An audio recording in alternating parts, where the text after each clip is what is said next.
Assalamualaikum warahmatullahi wabarakatuh. Selamat pagi, salam sejahtera untuk kita semua. Semoga hari ini kita senantiasa diberikan kesehatan serta keberkahan dalam menjalani aktivitas kita pada hari ini. Perkenalkan, nama saya Saryana Damis SAK MAK, selaku dosen tetap pada program studi akuntansi Fakultas Ekonomi dan Bisnis Universitas Muhammadiyah Parepare. Saat ini saya sedang mengikuti proses sertifikasi dosen gelombang 1 tahun 2026 yang diselenggarakan oleh Kementerian Pendidikan Tinggi, Sains, dan Teknologi. Video ini saya buat untuk penyusunan pernyataan diri dosen dalam unjuk kerja Tridharma Perguruan Tinggi atau PDD UKT-PT di bidang pengajaran. Mata kuliah yang akan saya bawakan adalah mata kuliah pengantar akuntansi dengan bobot 3 SKS. Mata kuliah pengantar akuntansi adalah mata kuliah fakultas dengan kode MKF 03102 yang akan diajarkan pada semester 1. Mata kuliah ini membahas tentang dasar-dasar akuntansi sebagai sistem informasi keuangan, meliputi konsep dasar akuntansi, siklus akuntansi, mulai dari analisis bukti transaksi, pencatatan ke dalam jurnal umum dan jurnal khusus, posting ke buku besar, penyusunan neraca saldo, jurnal penyesuaian, kertas kerja, dan laporan keuangan, guna menghasilkan informasi keuangan yang bermanfaat sebagai dasar pengambilan keputusan. Perkuliahan pengantar akuntansi dilaksanakan sebanyak 16 kali pertemuan, di mana 14 kali pertemuan kita bahas terkait materi, 1 kali pertemuan membahas terkait ujian tengah semester, dan 1 kali pertemuan ujian akhir semester. Pada akhir perkuliahan, mahasiswa akan diberikan tugas proyek yang bertujuan untuk mengaplikasikan konsep dasar akuntansi, prinsip akuntansi dalam menyusun laporan keuangan sesuai standar akuntansi yang berlaku untuk mendukung pengambilan keputusan ekonomi. Mata kuliah ini dilaksanakan secara tatap muka di kelas dengan menggunakan metode Delivery, Instruction, and Assessment. Metode delivery yaitu dosen menjelaskan konsep dan prosedur akuntansi dasar, yaitu persamaan akuntansi, siklus akuntansi, dan penyusunan laporan keuangan. Metode instruction yaitu dosen berinteraksi dengan mahasiswa, di mana mahasiswa diberikan kesempatan untuk berlatih dan berdiskusi menyelesaikan tugas transaksi akuntansi, baik secara individu maupun secara kelompok, guna melatih ketelitian dan berpikir kritis. Metode assessment yaitu proses untuk pengumpulan dan evaluasi bukti kinerja mahasiswa untuk mengukur ketercapaian sub CPMK dan CPMK melalui berbagai instrumen seperti tes tertulis, kuis, ujian tengah semester, ujian akhir semester, latihan soal atau studi kasus, serta penilaian keaktifan partisipasi di kelas. Ada 4 capaian pembelajaran atau CPL pada mata kuliah pengantar akuntansi. CPL 1 mampu menginternalisasi nilai al-Islam kemuhammadiyaan dan Pancasila serta menjunjung tanggung jawab sosial, lingkungan, dan pekerjaan. CPL 2 mampu bekerja sama, berkomunikasi, dan berkontribusi, dan beretika, serta bertanggung jawab di bidang manajemen secara mandiri atau tim. CPL 3 menguasai pengetahuan konseptual bidang manajemen data, teknologi dan informasi, metode penelitian, kepemimpinan, dan mendukung pemecahan masalah bidang manajemen dan kewirausahaan digital. CPL 7 mampu mengambil keputusan secara tepat dan mengkomunikasikan dalam konteks penyelesaian masalah di bidang manajemen berdasarkan analisis informasi dan data. Capaian pembelajaran mata kuliah pada mata kuliah pengantar akuntansi ada 4. Yang pertama, CPMK 1, mahasiswa mampu menunjukkan sikap bertanggung jawab, jujur, teliti, dan menjunjung tinggi nilai-nilai keislaman, serta etika profesi dalam menyelesaikan tugas-tugas akuntansi secara mandiri maupun kelompok. CPMK 2, mahasiswa mampu bekerja sama dalam tim, berkomunikasi secara efektif, serta berkontribusi dan bertanggung jawab dalam menyelesaikan studi kasus dan penugasan kelompok terkait penerapan konsep akuntansi dalam konteks pengambilan keputusan. CPMK 3, mahasiswa menguasai pengetahuan konseptual mengenai konsep dasar akuntansi, prinsip akuntansi, dan tahapan siklus akuntansi sebagai bagian dari pengelolaan data dan informasi keuangan sesuai standar akuntansi keuangan. CPMK 4, mahasiswa mampu menyusun, menganalisis, dan mengomunikasikan laporan keuangan perusahaan sesuai pernyataan standar akuntansi keuangan sebagai dasar pengambilan keputusan berdasarkan hasil analisis informasi dan data. Pembelajaran mata kuliah pengantar akuntansi dirancang berbasis Outcome Based Education atau OBE. yang menekankan ketercapaian sub CPNK melalui metode pembelajaran yang selaras dan terstruktur, meliputi ceramah, diskusi, studi kasus, dan penugasan kelompok maupun individu, sehingga mahasiswa tidak hanya memahami teori, tetapi juga terampil mempraktikkan siklus akuntansi secara mandiri. Kriteria penilaian pada mata kuliah pengantar akuntansi ada 5. Yang pertama, aktivitas partisipasi sebanyak 20%, tugas atau tugas proyek sebanyak 30%, kuis sebanyak 10%, ujian tengah semester 20%, dan ujian akhir semester sebanyak 20%. Baik, selanjutnya saya akan menampilkan proses pembelajaran pada mata kuliah pengantar akuntansi dengan membahas materi pada pertemuan kedua, yaitu konsep dasar akuntansi. Selamat menyaksikan. Assalamualaikum warahmatullahi wabarakatuh. Waalaikumsalam. Selamat pagi, apa kabar semuanya? Baik. Alhamdulillah. Baik, sebelum kita memulai perkuliahan pada pertemuan kali ini, alangkah baiknya kita berdoa menurut agama dan kepercayaan masing-masing. Berdoa dimulai.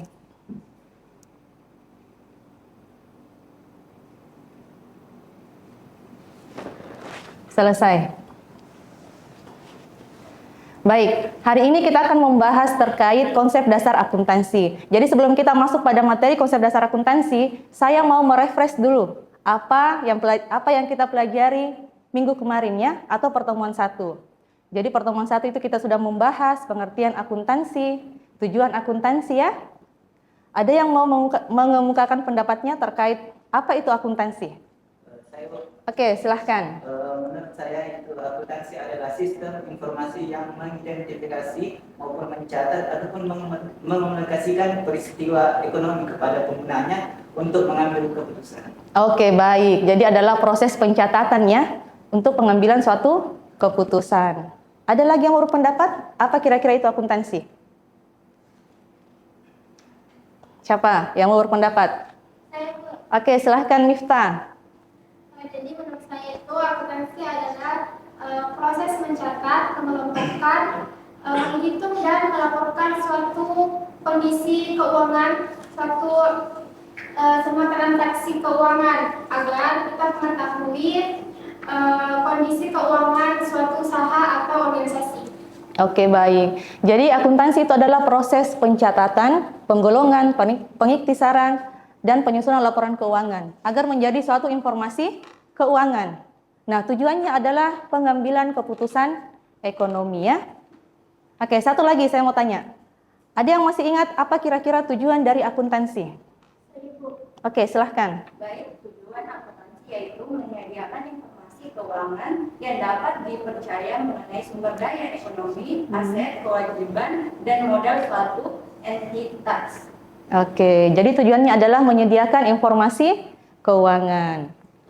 Oke, jadi hari ini kita lanjut materi kita ya. Pertemuan kedua adalah konsep dasar akuntansi. Jadi sebelum kita masuk pada materi, ada indikator capaian yang harus kita capai pada pertemuan kedua ini. Yang pertama, mahasiswa mampu menjelaskan konsep dasar akuntansi. Yang kedua, mahasiswa mampu memahami serta menganalisis persamaan dasar akuntansi,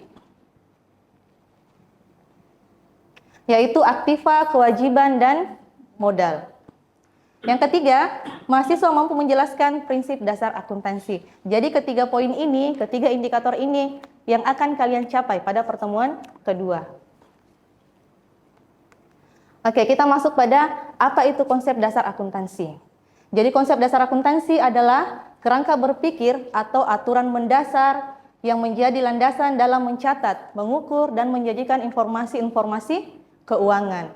Jadi konsep ini yang paling penting dalam siklus akuntansi, ya. Nah, sama halnya di kehidupan sehari-hari. Nah, adik-adik mahasiswa pasti pernah bertransaksi ya, apakah kita membeli suatu barang atau menjual suatu barang. Nah, itu merupakan suatu siklus akuntansi. Itu merupakan transaksi akuntansi. Jadi sebelum adik-adik mahasiswa menyusun laporan keuangan setiap harinya, nah yang pertama kita harus mengetahui konsep dasar akuntansi, ya. Jadi ada 3 indikator konsep dasar akuntansi. Yang pertama itu identifikasi transaksi. Jadi kita harus mengidentifikasi transaksi ya, ini merupakan proses awal. Jadi kita identifikasi transaksi-transaksi apa saja, bukti-bukti apa saja yang akan kita catat ke dalam jurnal, ya. Nah, yang kedua, pencatatan dan pengukuran. Setelah kita mengidentifikasi bukti-bukti transaksi, selanjutnya adalah pencatatan. Jadi dalam akuntansi itu ketika kita sudah analisis, selanjutnya kita masukkan kepada jurnal umum maupun jurnal khusus, ya, pencatatan. Nah, selanjutnya pengukuran. Nah, pengukuran ini adalah proses menentukan nilai moneter suatu transaksi. Pada umumnya, aset dan kewajiban diukur berdasarkan nilainya atau biaya perolehan. Nah, kita lihat contohnya. Perusahaan membeli komputer seharga 12 juta rupiah. Nah, kalau kita membeli komputer, apa kira-kira yang berkurang? Kalau kita membeli, kas ya, kas kita keluar atau uang kita berkurang karena kita membeli komputer. Apalagi kira-kira yang berkurang atau bertambah? Apakah komputer kita bertambah atau berkurang? Bertambah. Jadi untuk pencatatan akuntansinya, di sebelah debit itu peralatan bertambah, ya, sebanyak 12 juta rupiah. Nah, di sisi kredit yang berkurang adalah kas, karena kita mengeluarkan uang untuk membeli peralatan. Oke. Nah, indikator yang ketiga adalah penyajian informasi keuangan. Jadi informasi keuangan yang kita sajikan itu harus relevan, andal, dapat dibandingkan, dapat dipahami, dan tepat waktu. Jadi dalam siklus akuntansi atau pelaporan akuntansi, itu kita harus sesuai dengan waktu, ya. Biasanya kita melaporkan laporan keuangan itu di akhir periode. Apakah kita mau melaporkan selama 1 bulan, melaporkan per 6 bulan, atau kita mau melaporkan 1 periode, ya.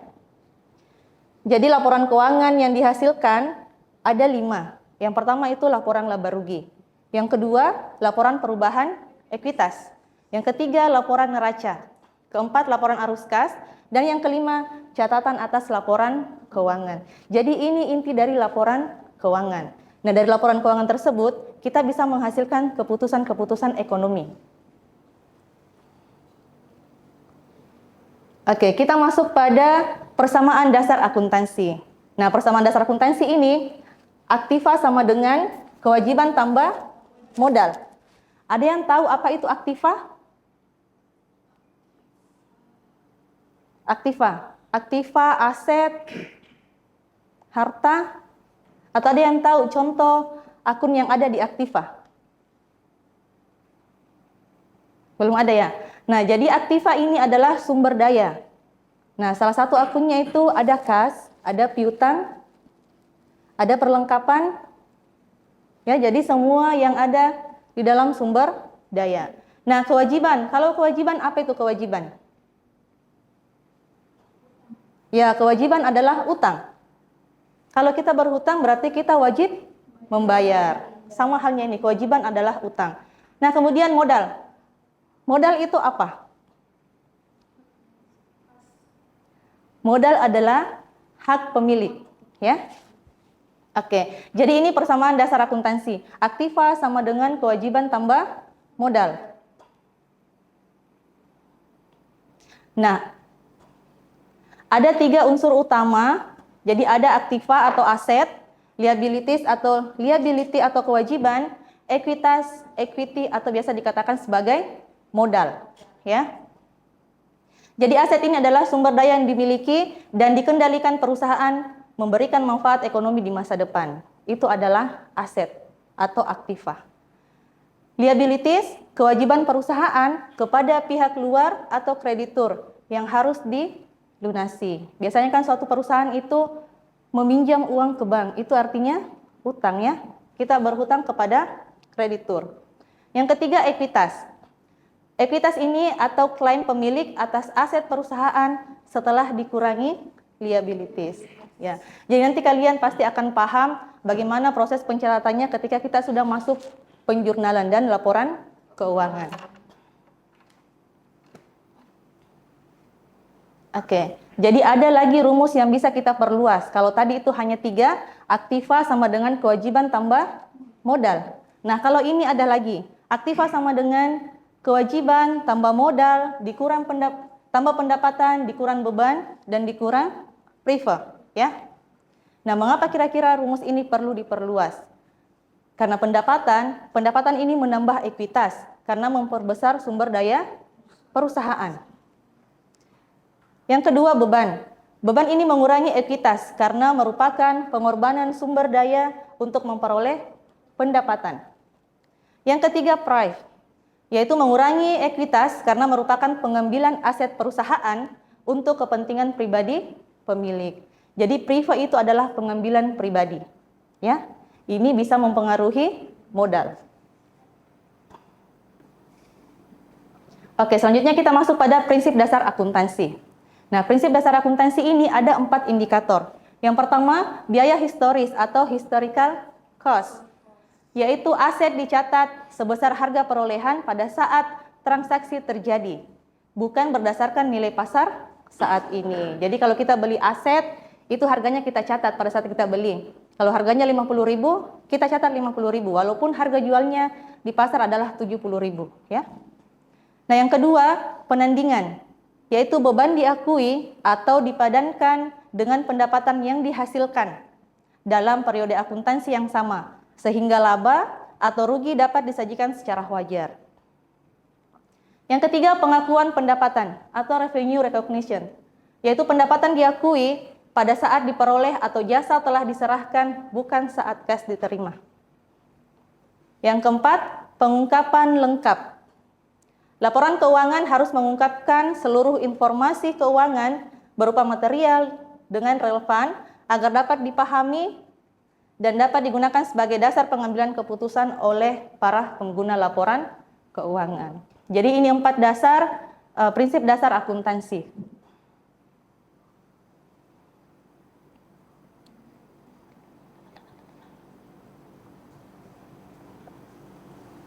Oke, selanjutnya kita masuk pada materi jenis-jenis akun dalam akuntansi. Jadi untuk jenis-jenis akun ini ada 2 jenis. Ada yang dikatakan akun real dan ada yang dikatakan akun nominal. Nah, akun real itu terbagi atas 3. Aktiva, kewajiban, modal. Ini merupakan akun real. Akun nominal adalah pendapatan dan beban.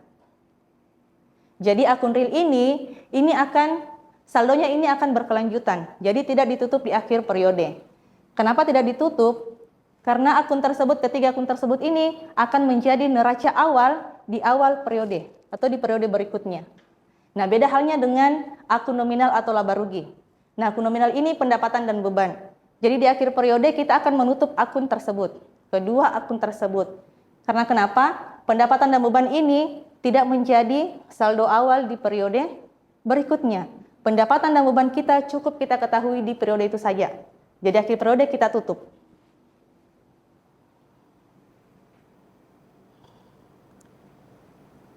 Oke, selanjutnya pengelompokan akun. Ya. Jadi ada aktiva, kewajiban, modal, pendapatan, beban. Jadi ada 5 kelompok akun ya. Nah, kalau aset ini saldo normalnya dia berada di sisi debit. Kalau liabilitas atau kewajiban, saldo normalnya di sisi kredit. Kalau ekuitas, saldo normalnya di sisi kredit. Pendapatan, saldo normalnya di sisi kredit. Beban, saldo normalnya di sisi debit. Oke, nah silahkan angkat tangannya dulu semua. Silahkan angkat tangannya, angkat jari-jarinya 5. Ya, silahkan. Jadi kita belajar sederhana saja dulu ya. Nah, dengan cara ini kita mudah memahami kelima saldo akun tersebut ya. Jadi aktiva, kewajiban, modal, pendapatan, beban. Nah, aktiva dan beban bertambah itu saldo normalnya di sebelah debit. Kalau dia bertambah di sebelah debit. Kalau dia berkurang di sebelah kredit. Kewajiban, modal, pendapatan, dia bertambah di sebelah kredit. Dia berkurang di sebelah debit. Bisa dipahami sampai di sini?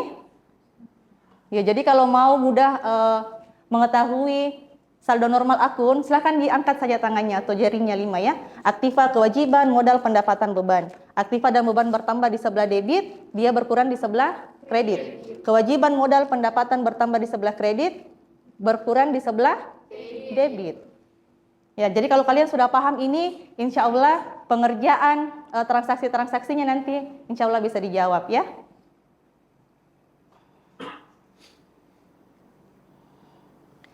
Oke, selanjutnya kita masuk pada contoh analisis transaksi. Jadi di sini saya memberikan 3 contoh analisis transaksi dalam akuntansi atau pencatatan akuntansi. Jadi contoh yang pertama, ini berkaitan dengan pembelian aktiva atau aset secara tunai. Nah, contohnya, perusahaan membeli kendaraan operasional seharga 200 juta rupiah secara tunai. Jadi perusahaan ini membeli kendaraan operasional seharga 200 juta secara tunai. Nah, yang perlu kalian ketahui kalau kita berbicara terkait transaksi secara tunai, berarti dia berkaitan dengan kas. Ya. Nah, kalau dia berbicara terkait secara kredit, itu artinya berkaitan dengan utang. Ya. Kalau tunai, kas. Kalau kredit, utang. Oke. Nah, kita analisis transaksinya. Nah, transaksi tersebut akan mempengaruhi aktiva karena kita membeli kendaraan operasional. Jadi uang kita berkurang sebanyak 200 juta rupiah. Oke. Kalau uang kita berkurang itu artinya aset ya atau kas kita berkurang. Nah, kalau kas kita berkurang tadi tempatnya di mana? Apakah di debit atau di kredit? Kas, kalau kas berkurang tempatnya di debit atau di kredit? Kas itu masuk pada aktiva. Aktiva kalau dia berkurang di sebelah berkurang di sebelah kredit, ya. Jadi kita catat di sebelah kredit, kas berkurang, ya, di sebelah kredit. Nah, kemudian kendaraan operasional itu bertambah di sebelah debit. Artinya transaksi ini dia mempengaruhi aktiva, ya. Jadi seimbang antara debit dengan kredit. Oke, yang kedua pembelian aktiva atau aset secara kredit. Kalau tadi secara tunai, selanjutnya adalah secara kredit. Jadi perusahaan membeli mesin potong kain seharga 10 juta rupiah secara kredit. Jadi yang kita catat adalah mesin potong di sebelah debit, utang di sebelah kredit. Oke. Nah, yang ketiga, transaksi yang ketiga, pembayaran utang. Perusahaan membayar utang kepada supplier sebesar 200 juta rupiah. Jadi misalkan saya membayar utang saya kepada supplier sebesar 200 juta rupiah. Apa kira-kira yang berkurang? Utang kita berkurang di sebelah debit. Kas kita berkurang di sebelah kredit. Oke. Sampai di sini cukup dipahami? Oke. Jadi nanti kalau saya kasih contoh transaksi untuk latihan, bisa dijawab ya? Bisa. Oke. Baik. Jadi kita masuk pada latihan mandiri ya. Jadi ini kita latihan analisis transaksi secara sederhana. Nah, untuk nomor 1, pemilik menyetor kas sebesar 50 juta rupiah sebagai modal awal usaha. Siapa yang mau naik kerja? Oke, silahkan.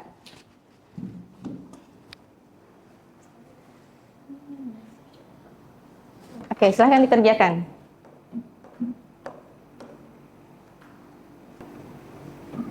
Nah, yang lain bisa mencari jawaban untuk poin 2, 3, dan 4. Jadi yang bisa menjawab nanti bisa maju ke depan, ya, sambil menunggu temannya menjawab pertanyaan nomor 1.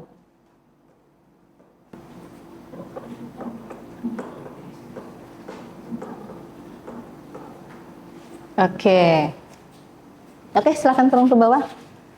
Nah, kita analisis dulu jawaban dari teman yang sudah mengerjakan poin nomor 1. Jadi pemilik menyetor kas sebesar 50 juta rupiah sebagai modal awal usaha. Nah, jawaban dari temannya, kas bertambah sebesar 50 juta rupiah, modal bertambah sebesar 50 juta rupiah. Apakah sudah benar? Benar, oke. Nah, kita beralih ke nomor 2. Membeli peralatan toko seharga 12 juta rupiah secara tunai. Ada yang mau naik jawab? Oke, silahkan Anwar.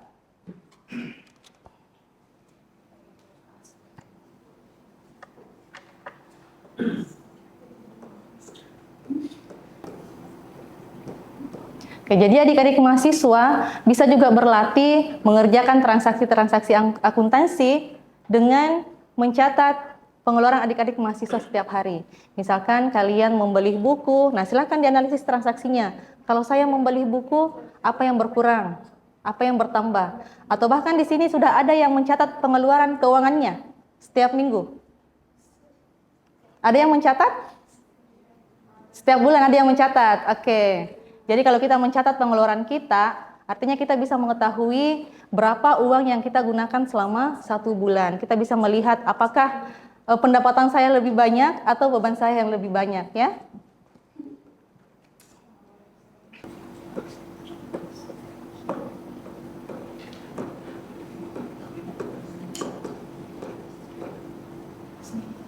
Oke, sudah. Sedikit, Ibu. Oke. Totalnya itu Totalnya aset tidak berubah karena hanya pergeseran antar akun. Oke. Jadi asetnya tidak berubah karena hanya pergeseran sesama akun yang pada aset, ya? Oke. Oke, silahkan turun Anwar. Oke, terima kasih Anwar. Ya, jadi untuk nomor 2, jawaban dari Anwar tadi itu adalah peralatan bertambah sebanyak 12 juta rupiah, kas berkurang sebanyak 12 juta rupiah. Jadi transaksi ini tidak semestinya atau tidak selalu harus berkaitan dengan aktiva atau kewajiban. Bisa saja aktivanya atau transaksinya itu hanya berkaitan di lingkungan aset saja, ya. Sama ini. Asetnya bertambah berupa peralatan dan asetnya berkurang berupa kas. Jadi tetap seimbang antara debit dengan kredit. Nah, nomor 3, membeli perlengkapan 3 juta rupiah secara kredit kepada pemasok. Jadi kalau kita membeli perlengkapan, artinya perlengkapan kita bertambah, utang kita bertambah karena dia secara kredit. Oke. Nomor 4, membayar utang gaji kepada karyawan sebanyak 10 juta rupiah. Jadi kalau kita membayar utang gaji kita, yang berkurang adalah utang gaji. Utang gaji kita berkurang di sebelah debit. Kas kita berkurang juga di sebelah debit. Debit atau kredit? Debit atau kredit? Silakan dianalisis. Debit atau kredit? Utang gaji berkurang di sebelah debit. Kas kita berkurang di sebelah kredit, ya? Kredit, ya? Oke. Jadi kalau dapat transaksi seperti ini, silahkan dianalisis dulu. Apakah dia bertambah atau berkurang? Nah, kemudian kita masuk pada pencatatannya atau penjurnalannya. Oke, baik. Saya pikir pertemuan kita terkait materi konsep dasar akuntansi itu cukup untuk hari ini, ya. Jadi untuk pertemuan ketiga atau pertemuan berikutnya, itu kita akan membahas terkait siklus akuntansi. Oke. Jadi ini lebih runtut lagi penjelasannya. Jadi siklus akuntansi itu kita mulai dari analisis transaksi hingga pelaporan keuangan. Nah, adik-adik mahasiswa bisa mencari materi-materi atau referensi mengenai siklus akuntansi, ya. Jadi kita bisa berdiskusi untuk pertemuan pekan depannya. Oke.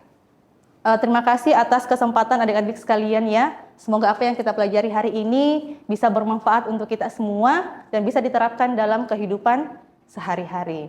Oke, saya akhiri dengan ucapan wassalamualaikum warahmatullahi wabarakatuh.